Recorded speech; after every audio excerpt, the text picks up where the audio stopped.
안녕하세요, 제인킴입니다. 오늘은 맥북 프로에 대해서 이야기를 해볼 거고, 이 맥북 프로 M1 프로 칩을 달고 있는 이 맥북 프로가 오늘의 주인공인데, 왜 얘가 주인공이냐? 이게 벌써 3년 전에 나온 맥북 프로이고, 저도 처음 출시했을 때 구매해서 21년도 2, 3, 4 올해가 벌써 4년 차에 접어든 전자 제품인데, 이 제품을 워낙에 애플이 잘 만들었다 보니까 맥북 프로에 입문하고 싶어 하시는 분들에게도 고민의 주인공이 되는 녀석이고, 당연히 지금 이거를 쓰고 계시면서 다른 걸로 업그레이드를 해볼까 하시는 분들에게도 고민거리고, 또 한 가지는 맥북 에어나 타 인텔 맥 이런 제품을 쓰고 계신 분들이 업그레이드를 생각하실 때에도 이 녀석이 고민거리입니다. 그래서 오늘은 얘를 주인공으로 가장 기본적인 14인치, 16인치에 대한 제 개인적인 의견부터 이 M1 프로에 대한 기본적인 이야기도 해볼 거고요. 그리고 이 M1 프로가 뭐 지금도 부족함이 없는 성능이라면, 그럼 과연 현존하는 맥북 중에 최강인 이 M3 맥스 칩을 달고 있는 맥북과는 성능 차이가 얼마나 나는지, 기본적인 렌더링 테스트부터 뭐 디스플레이 테스트, 밝기 테스트 등등 다방면에서 테스트까지 해보도록 하겠습니다. 좀 깊이 들어가기 전에 제가 생각할 때 맥북이라는 거는요, 저는 좀 특별한 제품이라고 생각해요. 그래도 어느 정도 사람의 취향이나 성향에 영향을 미칠 만큼 매력적인 제품이라고 생각하거든요. 뭐 단적인 예로 저 같은 경우는 일렉 기타 같은 경우도, 보통의 경우라면 뭐 밴드 음악을 즐겨 듣거나 기타 연주를 막 좋아하다가 악기에도 관심이 생겨야 되는데, 저는 완전 반대였단 말이죠. 그냥 학창 시절 때 일렉 기타가 멋있어서 밴드 음악을 막 듣다가 아직까지도 밴드 음악만 듣고 있고 막 이렇고, 제 주변에도 뭐 캠핑 용품, 텐트 이런 게 이뻐서 캠핑을 시작하신 분들도 많이 계시고, 근데 저는 맥북도 이 디자인이랑 뭔가 이런 브랜딩 마케팅 때문에 그 정도로 이 제품 역시도 매력적인 제품이라고 생각합니다. 그러나 이 제품 같은 경우는 그 목적이 너무나도 명확하기 때문에 많은 분들이 아시다시피 호불호가 많이 갈리는 제품이에요. 한 100명한테 물어보면 뭐 8, 90명이 그 제품 나쁘지 않았어, 괜찮아, 이게 아니라 누구는 정말 좋다, 누구는 너무 별로다, 이렇게 얘기하는 제품이거든요. 근데 그도 그럴 것이, 애플 제품 중에서 프로자의 이름을 달고 나오는 제품이라 한다면, 저는 개인적으로 프로 제품은 진짜 프로처럼 이걸 이용해서 돈을 벌고 계시거나, 혹은 이걸 이용해서 뭔가 내 꿈을 위해, 나의 어떤 목표를 위해서 다양한 시도들을 해보실 분들, 그런 분들을 위해서 만드는 제품이 아이패드 프로든 맥북 프로든 프로자가 붙는 제품이라고 생각을 하거든요. 물론 저는 처음인데요 하고 이 제품에 입문하시는 것도 나쁘지 않아요. 처음부터 그냥 좋은 기기에 입문을 하셨다가 어느 정도 계속 본인이 트레이닝 끝에 경험치가 쌓이고 나면, 그 다음에는 목표하는 바로 뭐 돈을 벌든 내가 내 꿈을 이루든 뭐 등등 하시는 건 아무 상관없는데, 결국 처음 샀을 때 디자인 때문에 그 만족감은 굉장할지 모르겠습니다만, 결국 쓰다 보면 그 만족감은 전체적으로 떨어지게 될 겁니다. 그래서 오늘은 이 맥북 프로라는 것은 지금 프로이신 분들이거나 프로가 되고 싶은 분들을 위한 제품이다 라는 것을 오늘 기조에 깔고 좀 말씀을 드리려고 그러는데, 일단 맥북 프로를 구매하고 싶으시면 가장 먼저 해결해 놔야 될 고민이 하나 있어요. 그건 바로 14인치냐 혹은 16인치냐에 대한 고민인데, 여기서 제가 소신 발언을 하나 하자면, 많은 분들이 14인치 같은 경우는 당연히 보시다시피 휴대성의 강점이 있다, 그리고 16인치는 부피와 무게가 조금 더 크지만 넓은 화면에서 쾌적하게 작업을 할 수 있다. 아마 이건 대다수가 아니라 그냥 모든 분들이 이렇게 말씀을 하실 거예요. 본인이 휴대할 일이 많고, 뭐 다양한 곳, 카페에서도 하고 집에서도 하고 사무실, 스튜디오, 작업실 이런 데에서 옮겨가면서 작업할 일이 많으신 분들은 14인치 가세요 라고 이야기를 하고, 그렇지 않고 조금 고정된 데에서 많이 작업의 비중이 한 군데에 좀 치우쳐져 있다 하면 16인치를 구매하세요 라고 하는데, 이건 반대로 가셔야 됩니다. 정말로. 이런 차분한 분위기에서 목소리 톤 좀 낮추고 깔끔하게 말씀드려야 많은 분들이 좋아하시고 그냥 끄덕끄덕 인정받고 한다라는 거 아는데, 이거는 솔직히 난 진짜 이건 반대로 가야 된다고 생각해. 왜 그러냐 하면, 제가 학창 시절 때 13인치, 15인치 그때부터 맥북을 쭉 써오면서 이 인치수를 작은 거, 큰 거, 뭐 질리면 큰 거 갖다가 그 다음 거 구매할 땐 또 다시 작은 걸로 갖다가 막 이렇게 번갈아 가면서 제 20대 전체가 그랬어요. 근데 그 수년간의 오랜 기간 동안 제 상황도 많이 바뀌었거든요. 그러다 보니까 이 상황에서는 이런 제품, 이런 생활 환경에서는 이 사이즈, 이런 게 좋구나라는 게 어느 정도 제 기준이 확실하게 섰다라고 제가 자부할 수 있거든요.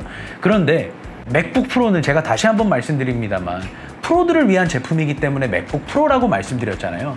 근데 휴대할 일이 많다.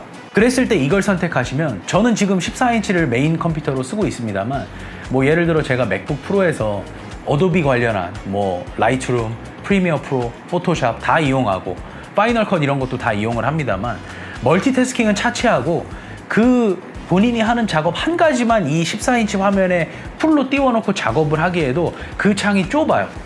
불편해. 근데 만약에 이게 그냥 좀 불편함을 감수하는 정도에만 그쳤다라면 제가 그냥 이것만 짚어드리고, 이런 불편함이 있지만 그래도 휴대성이 더 우선이신 분들은 14인치 선택하세요 라고 했을 거예요. 근데 이게 불편함에서 그치지 않고요, 수많은 경험을 해봤습니다만 이게 작업의 효율에도 영향을 미쳐요. 이 작은 디스플레이 크기의 차이가, 이게 휴대성을 위해서 작업의 퀄리티, 작업의 효율에 타협을 한다? 저는 이건 말이 안 되는 이야기라고 생각해요.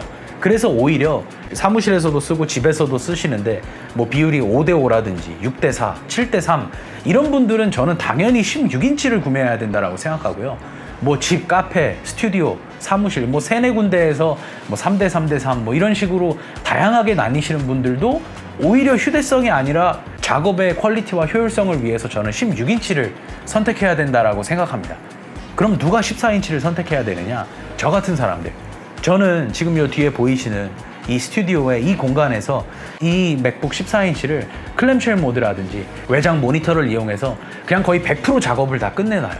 그러면은 왜 맥 미니, 뭐 맥 스튜디오, 아이맥 이런 거 안 샀냐 하실 수도 있는데, 그래도 제가 외부에 있을 때 혹은 퇴근했을 때 여기서 100%를 끝내놓은 작업을 급하게 수정을 봐야 된다거나 혹은 급한 연락을 처리해야 된다거나 이런 일들이 생길 수가 있잖아요. 그랬을 때 이거 뭐 노트북 정도의 역할은 차고 넘치게 하기 때문에, 그랬을 때는 이거를 간단한 추가 작업, 뭐 연락, 수정 이런 용으로 사용하는데 문제가 없습니다. 그래서 노트북이기 때문에 한 군데에서만 쓰실 때 14인치 구매하세요는 아니지만 그래도 한 90% 이상, 어떤 공간에서 사용하시는 비중이 90% 이상일 때 저는 오히려 14인치를 구매하셔라 이렇게 말씀을 드리고 싶어요. 이 맥북 프로 M1부터 시작된 이 실리콘 칩에 대한 얘기를 좀 해보면 엄청나요. 솔직히 저는 그 전 맥북, 인텔 맥이라고 알려져 있는 그 인텔 칩셋을 달고 나온 맥북 시절 때까지만 해도 애플 바는 객관적으로 내가 가슴에 손을 얹고 생각해봐도 전 아니었거든요. 근데 애플 실리콘 칩을 달고 나온 이 맥북이 출시한 이후로부터 저는 그냥 당당하게 나 애플 바야 라고 말하고 다녀요. 그만큼 최적화가 잘 돼 있고, 지금 인텔 맥 쓰고 계신 분들은 정말 너무 고생하셨다라는 말씀 드리고 싶고, 이거 고민도 없이 애플 실리콘 M1도 좋고 M3 당연히 더 좋고 그냥 애플 실리콘을 한번 경험해 보시면 차원이 다른 세상이 열리실 거예요. 그 정도로 좋습니다. 이게 좋은 건 알겠는데 이제 또 많은 분들이 궁금하시는 게, 그리고 또 입문하실 때 색상 때문에라도 그냥 M3로 구매하고 싶다라는 생각 하실 분도 계실 거고, 가장 최근에 그래도 나온 게 M3니까 이걸 구매해서 오래오래 쓰면 되지 않을까 뭐 이런 생각도 하실 분도 계실 거고, 그래서 오늘 그런 분들을 위해서 일단 좀 테스트를 진행해 보려고 하는데, 파이널 컷이나 뭐 다빈치 리졸브 같은 좀 애플에 최적화가 잘 되어 있는 이런 것들은 오늘 좀 건너뛰고요, 가장 많은 분들이 사용하시는 어도비 그리고 프리미어 프로를 이용해 가지고 오늘 렌더링 테스트를 한번 진행해 보려고 합니다. 그 전에 M1에서 M3로 넘어오면서 밝기도 많이 올라갔고 전체적인 디스플레이도 그냥 제 눈으로, 일반적인 사용자의 눈으로 봤을 때는 유의미한 차이가 있는지 먼저 한번 보도록 하겠습니다.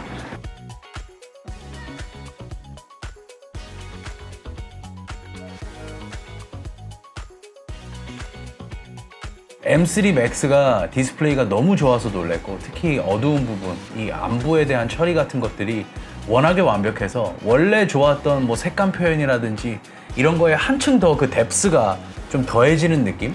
그냥 저 같은 일반인이 봤을 때도 오, 약간 입이 좀 벌어지는 그 정도의 디스플레이여서 놀랬고, 두 번째로 놀란 거는요, M1 프로도 여전히 좋아서 놀랬어요. 뭐 색감 표현이나 이런 거 부족함 없고 안부의 표현 이런 부분들에서 약간의 좀 아쉬움은 있긴 있었는데, 그거는 1대1로 정말 비교를 했을 때 좀 아쉽다 정도지, 그냥 이걸로 어떤 컨텐츠를 즐기거나 내가 뭐 플레이백을 하면서 촬영했던 것들을 다시 확인을 해야 된다거나 이런 부분에서 디스플레이가 부족해서 얘로 가야 된다라는 거는 솔직히 나는 오늘 확실히 느낀 게 성립하지 않는 핑계입니다. 그거는.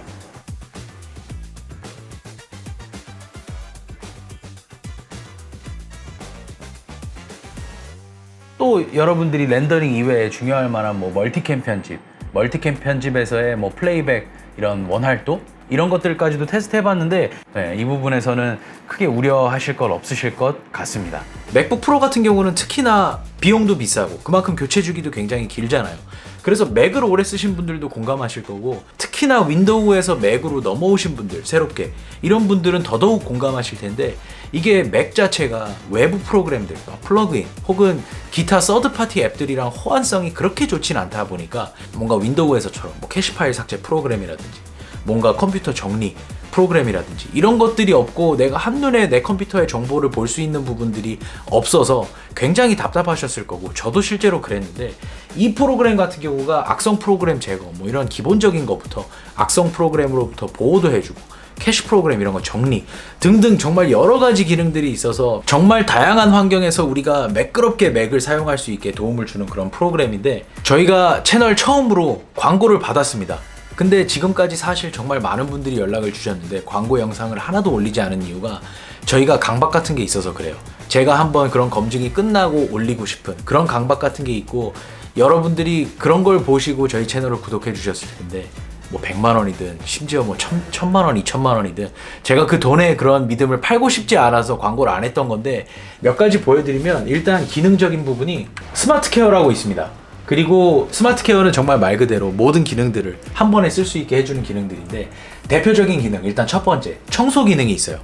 이 청소 기능이 뭐냐면 정크 파일 같은 거, 뭐 오래된 캐시나 휴지통에 있는 정크 파일들 제거해도 안전한 파일들 싹 삭제해주고 맥의 저장 공간 늘려주는 프로그램인데, 저 같은 경우도 저희 클라우드도 있고 뭐 외부 SSD나 이런 것들도 있기 때문에 맥 자체의 용량은 적은 용량으로 구매를 했는데, 그랬을 때 또 우리가 금방금방 차서 불편하잖아요. 그랬을 때 이거 한번 눌러주면 정말 몇십 기가 확보됩니다. 그리고 두 번째 기능이 당연히 보호 기능. 내가 그냥 맥을 구매했기 때문에 내 맥은 안전해, 보안에 엄청 좋아, 뭐 이렇게 생각하시는 분들이 있을 수도 있는데, 맥 자체는 내가 뭔가 클릭하거나 검증되지 않은 사이트에 들어가려고 할 때 그냥 한 번 더 물어봐주고, 너 정말 들어가려고 하는 거 맞아? 이런 식으로 물어봐주고 차단을 해준다 뿐이지, 악성 프로그램에 취약한 거는 컴퓨터라서 똑같습니다. 그런 부분들을 이 클린 마이 맥이 한 번 더 보호해주고, 그리고 스캔을 눌러보시면 지금 내 컴퓨터에 위험한 파일들이 있는지 그런 것들까지 깔끔하게 확인을 하실 수가 있고요. 제가 제일 좋아하는 이 성능 기능, 이 부분 같은 경우는 어떤 기능이냐면 유지보수 스크립트 수행해주고 DNS 캐시 제거해주고 하면서 그냥 한마디로 설명하면 맥을 다시 빠르게 만들어줍니다. 이 부분도 저는 굉장히 좋은 게, 모든 소프트웨어가 최신 기능인지 보안 및 패치 같은 게 최신 패치로 적용이 된 상태인지 이런 것들도 한번 스캔해 주시면 한눈에 확인하실 수가 있고, 정리함 같은 경우도 마찬가지입니다. 중복 파일이라든지 유사한 파일 감지해서 제거를 해주는데, 이것도 또 디테일이 있는 게, 이게 사용자가 그냥 이유가 있어서 파일을 두 개를 복사해서 같이 갖다 놨거나, 아니면은 뭐 내가 5년, 10년 동안 안 쓴 파일인데도 언젠가 쓸 수도 있어, 중요한 파일이야 하실 수도 있잖아요.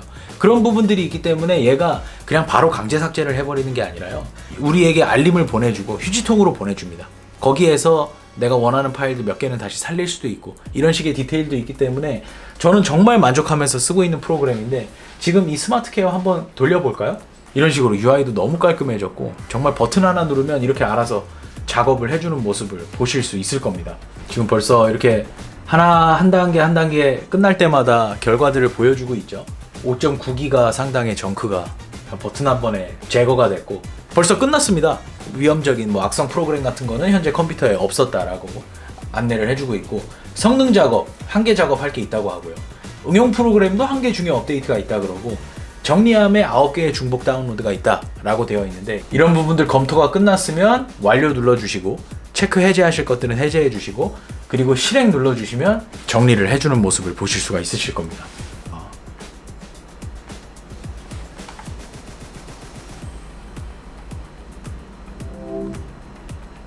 이런 식으로 정말 깔끔하게 맥을 관리하실 수가 있는데, 저처럼 쓰시다가 예전 같지 않네 느끼셨던 분들은 이 프로그램 한번 경험해 보시면, 맥 특히나 실리콘 같은 경우는 가장 처음 나온 M1도 아직 현역 그 이상일 정도로 좋은 컴퓨터예요. 오히려 이런 내부적인 문제들이 있을 수도 있으니까 이 프로그램 한번 꼭 경험해 보시길 추천드리겠습니다. 자, 총평 들어가겠습니다. M3 Max 이 칩 같은 경우는 좀 빠른데 정도보다 제가 느끼기에는 작업에 있어서 꽤나 유의미한 정도의 차이가 있었습니다. 그래서 만약에 여러분들이 현재 하고 계시는 작업물이 있다, 그리고 이걸로 돈을 만약에 또 벌고 있는 일들이 있다 라고 하시면 저는 업그레이드를 뭐 당연히 하셔도 된다라고 생각하고, 그렇지 않고 입문자이시다, 혹은 맥북 에어나 인텔 맥을 쓰고 있는데 애플 실리콘 칩을 좀 경험해보고 싶다 하시면 저는 M1 프로로도 너무 충분할 것 같아요. 이걸로도 지금 보이시는 저희 유튜브 채널의 영상들, 이런 것들 초반에 하고 싶은 작업 다 시도해보고 하시는데 부족함이 있거나 불가능한 일 절대 아니거든요. 그러다 보니까 일단 M1 프로로 입문하셔서 어느 정도 본인이 원하는 작업들 해보시고, 그 작업물을 보고 다양한 피드백들이 오고 그때 좀 부족함을 느꼈다라고 하실 때 넘어가는 것도 저는 결코 늦지 않다라고 생각합니다. 그러나 다만 한 가지 주의하셨으면 좋겠는 게, 오늘 저희 영상 보시고 M1 프로 나도 사야지, 뭐 당근마켓이든 중고나라 이런 데들 검색해 보시면 요즘 그런 문제들이 좀 있다라고 해요. 거의 뭐 메인보드가 수명이 다 해가는 제품이 중고 매물로 나온다거나. 그래서 왜 저희가 맥북 프로 같은 경우, 특히 뭐 에어도 포함입니다만, 중고 매물을 판단할 때 이게 어느 정도 사용한 컴퓨터냐, 어느 정도 손을 탄 컴퓨터냐 라고 판단하는 어떤 척도가 배터리 사이클이 있잖아요. 배터리 사이클이 뭐 50, 100, 뭐 10대 뭐 이런 두 자릿수면 괜찮다 뭐 이렇게 많이 얘기하셨는데, 그 배터리 수명과 배터리 사이클만 보고 구매하시기에는 특히 요즘 클램쉘 모드로 사용하고 계신 분들도 많기 때문에 저는 조금 우려점이 있다라고 생각해요. 그래서 쿠팡이나 이런 데 가보시면 요즘 이 M1 프로 최저가도 많이 내려온 게 보이더라고요. M3 맥스와는 뭐 많은 돈의 차이가 나기 때문에 혹시라도 입문하시려면 정말 믿을 만한 중고 매물이 아닌 이상 저는 새 제품으로 구매하시는 걸 권해드리고 싶습니다. 자, 오늘은 맥북 프로, 이 M1 프로를 주인공으로 해가지고 이야기를 해봤고요. 오늘 영상도 많은 도움 되셨다면 구독, 좋아요도 부탁드리겠습니다. 감사합니다.